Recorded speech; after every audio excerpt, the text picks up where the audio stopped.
हमने लिखा है, ध्यान दीजिएगा सभी बच्चे। वास्तविक संख्या पहला ही चैप्टर हमारा रियल नंबर्स है, तो रियल नंबर्स के बारे में पहले थोड़ा बेसिक हम लोग जान लेते हैं, उसके बाद हम लोग टॉपिक पे चर्चा करेंगे।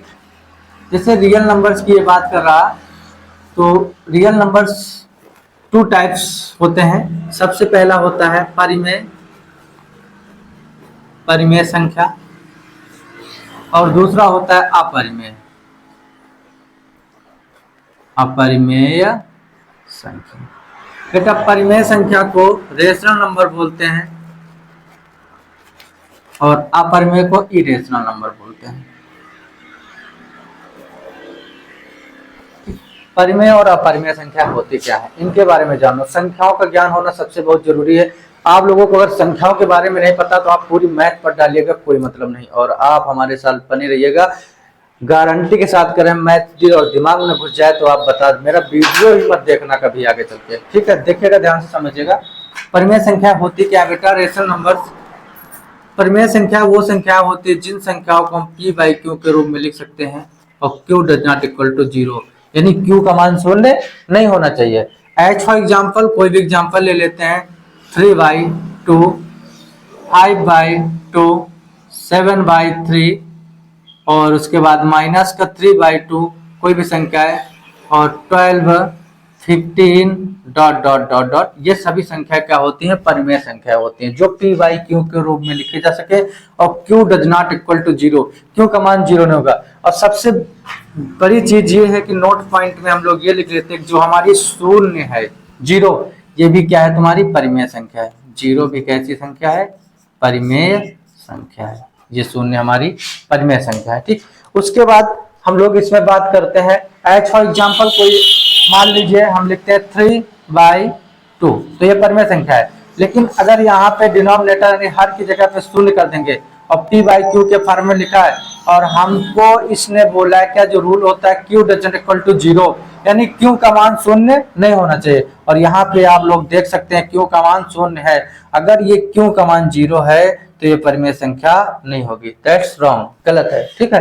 तो परिमेय संख्याओं में हमेशा ये बात याद रखना, जो तुम्हारा डिनोमिनेटर है यानी जो हर है, यानी वो कभी भी शून्य नहीं होगा, ठीक। ये हो गई परिमेय संख्याओं की। अब उसके बाद हम लोग बात करते हैं बेटा अपरिमेय संख्या। अपरिमेय संख्याओं की बात करते हैं तो अपरिमेय संख्या p बाई क्यू के रूप में नहीं लिखी जा सकती हैं। ये h फॉर एग्जाम्पल, जैसे कि ये पूर्ण स्क्वायर रूट भी नहीं होंगी, और ये क्या होंगी? बेसिक, जैसे कि एग्जाम्पल तौर पर मान लो हम √3, √2, √5, 2√3, और उसके बाद मान लीजिए पाई ले लेते हैं, ये सभी -2 प्लस √3, ये सभी क्या है?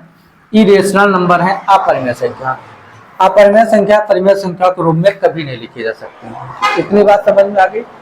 अब उसके बाद हम लोग जो चर्चा करेंगे, परिमेय संख्याओं के बहुत सारे पार्ट पढ़ना पड़ता है। अब अपरिमेय संख्या परिमेय संख्या हो गई यहीं पे, अपरिमेय संख्या यहीं से खत्म। उसके बाद हम लोग क्या पढ़ते हैं? परिमेय संख्याओं के बहुत सारे पार्ट होते हैं, जैसे कि सबसे पहला पार्ट जो होता है उसको हम लोग बोलते हैं प्राकृतिक संख्या। क्या बोलते हैं? प्राकृतिक संख्या, जिसको हम लिखते हैं n से, यानी नेचुरल नंबर की बात करते हैं। फिर उसके बाद हम लोग अगला नंबर पढ़ेंगे पूर्ण संख्या, जिसको हम w से लिखते हैं। क्या से लिखते हैं? w से, यानी होल नंबर, ठीक। उसके बाद हम लोग आगे बात करते हैं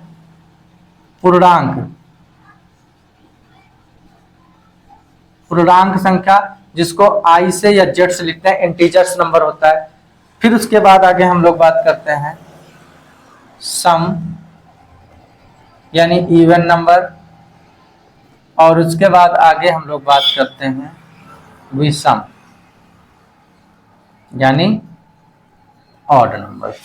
सम और विषम की बात हो गई, ठीक। अब उसके बाद प्राकृतिक संख्या, नेचुरल नंबर क्या क्या होते हैं ये ध्यान दीजिएगा। नेचुरल नंबर, सबसे पहले जो संख्याओं हम अपने दैनिक जीवन में, लाइफ में जो हम काउंटिंग करते हैं, यानी कि 1 2 3 जो भी नंबर करते हैं, 10 वाला, 20 वाला, और उसके बाद कोई भी चीज काउंट करते हैं, 1 2 3 4 5 ...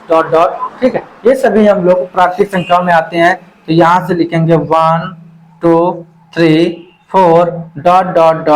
इनफाइनाइट, बरोबर है। इनफाइनाइट तक प्राकृतिक संख्या है। पूर्ण संख्या की बात कर रहा है तो पूर्ण संख्या में हमारे पास क्या नहीं है, अगर पूर्ण संख्या बनानी है तो शून्य की जरूरत पड़ती है, यानी काय की जरूरत पड़ती है, जीरो की जरूरत पड़ती है बेटा। तो यहाँ पे क्या हो जाएगा, जीरो से स्टार्ट करेंगे, 1 2 3 डॉट डॉट इनफाइनाइट। ठीक है, ये हो गया। पूर्ण संख्याओं में जीरो से स्टार्ट होता है। फिर इसके बाद इंटीजर्स नंबर यानी कि पूर्णांक क्या होते हैं, पूर्णांक टू टाइप्स होते हैं, धनात्मक और ऋणात्मक होते हैं, यानी धन पूर्णांक और ऋण पूर्णांक। तो ये संख्याएं होती हैं, ध्यान से देखिएगा बेटा, जीरो इधर की जितनी भी संख्याएं होंगी ये सभी होंगी पॉजिटिव, और ये वाली संख्याएं सभी होंगी निगेटिव डॉट डॉट इनफाइनाइट। यानी कि यहाँ से यहाँ ये लेफ्ट हैंड साइड और ये right hand side. Left hand side क्या होता है, नेगेटिव हो जाएगा, और राइट हैंड साइड क्या होता है, पॉजिटिव हो जाएगा। ठीक है, ये होता है पूर्णांक। कैसी संख्याएं हैं, पूर्णांक है, धन पूर्णांक और ऋण पूर्णांक की बात कर रहा है। यानी जीरो से छोटी जितनी भी संख्या होंगी वो सभी माइनस में होंगी, और जीरो से बड़ी जितनी संख्या होंगी वो सभी संख्या काय में होंगी, प्लस में होगी। ठीक है, यहाँ तक बात क्लियर हुई। आगे हम लोग बात करते हैं सम संख्याएं। बहुत आसान है सम संख्याएं, डिविजिबल बाई 2 है ना, यानी कहने का मतलब है जो संख्या 2 से पूर्ण रूप से भाग हो जाए, डिवाइड हो जाए, वो सभी संख्या क्या होती हैं, सम संख्या होती है। एच फॉर एग्जाम्पल बेटा हम ले लेते हैं 2 4 6 8 डॉट डॉट डॉट इनफाइनाइट, जहां तक जाएंगे मान लीजिए ना, ठीक, ये इनफाइनाइट का चिन्ह। 2 4 6 8 यानी दो का अंतर आ रहा है, ये हो जाएंगी सभी सम संख्याएं। विषम संख्याएं ऑड नंबर से क्या होंगे उसके विषय में हम लोग चर्चा कर लेते हैं। ऑड नंबर्स जो होते हैं डिविजिबल बाई 2, तो ये हो गया सम्य रूल, और जो संख्या 2 से पूर्ण रूप से विभाजित ना हो यानी भाग ही ना हो, वो सभी संख्या क्या होती हैं, विषम संख्या होती हैं। जैसे कि एच फॉर एग्जांपल मैं ले लेता हूं 3 5 7 9 11 डॉट डॉट इनफाइनाइट, ये सभी संख्या क्या हो जाएंगी, विषम संख्या हो जाएंगी। यहां तक बात क्लियर हुई, समझ में आई, देख लीजिएगा फिर ध्यान से। प्राकृतिक संख्या है बेटा 1 से लेकर इनफाइनाइट तक, 1 2 3 4 डॉट डॉट डॉट इनफाइनाइट, जो हम अपने दैनिक जीवन में यूज करते हैं, काउंटिंग के रूप में गिनते हैं, समझते हैं। फिर पूर्ण संख्या क्या होती है, जीरो से स्टार्ट होती है, 1 2 3 डॉट डॉट डॉट इनफाइनाइट अनंत तक। फिर पूर्णांक क्या होता है, इंटीजर जीरो एक तरफ पॉजिटिव और एक तरफ negative, left hand side negative, right hand side positive, ये ऋणात्मक और धनात्मक। फिर सम संख्या इवन नंबर 2 4 6 8 यानी कि दो संख्या है, जो संख्या 2 से पूर्ण रूप से भाग हो जाए उसे सम संख्या कहते हैं। विषम संख्या जो संख्या 2 से भाग ही ना हो उन्हें हम विषम करते हैं, भाग होगा पर पॉइंट में आएगा इसकी वैल्यू, पूर्ण रूप से नहीं डिवाइड होगा। ठीक है, ये हो गया। फिर उसके बाद दो संख्या और बचते हैं जिनको हम बोलते हैं भाज्य और अभाज्य। क्या बोलते हैं, भाज्य और अभाज्य संख्याएं, उस पर हम लोग चर्चा कर लेते हैं। ध्यान से देखिएगा, समझिएगा। भाज्य और अभाज्य संख्या हम यहाँ पे बता रहे हैं, सभी बच्चे फोकस करिएगा। ये एक होता है क्या, भाज्य, और दूसरी क्या होती है, अभाज्य।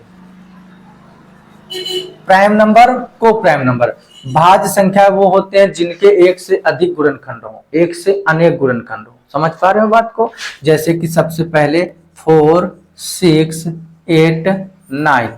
अब एग्जाम्पल के तौर पर हम तुमको बता रहे हैं, यहाँ पे 8 के गुणनखंड अनेक होंगे, जैसे 2 4 और उसके बाद 8 हो जाएगा, 2 4 8 अनेक गुणनखंड हो जाएंगे।